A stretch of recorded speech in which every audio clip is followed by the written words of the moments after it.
Main boulevard Gulberg में वाक़े प्लाजे में सुबह सवेरे आग भड़क उठी। दूसरी मंजिल पर लगी आग देखते ही देखते चौथी मंजिल तक फैल गई। दुकानों में प्लास्टिक का सामान होने की वजह से आग की शिद्दत में इजाफा होता गया। रेस्क्यू टीमें और दीगर मुतलका इदारे आग पर काबू पाने में मसरूफ़े अमल रहे। पंजाब रेंजर्स के दस्तों ने भी इंतजामिया की मदद की।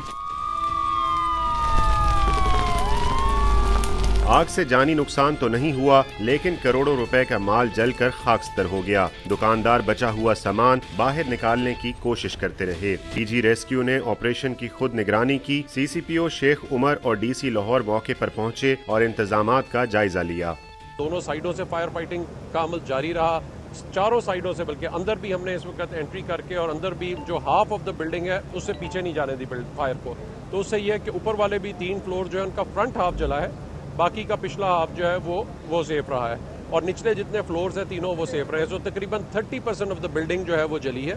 रेस्क्यू हुकाम ने आग लगने की इब्तदाई वजह शॉर्ट सर्किट बताई है। कैमरा और रिपोर्टिंग टीम के साथ उमर फारूक, डॉन न्यूज़, लाहौर।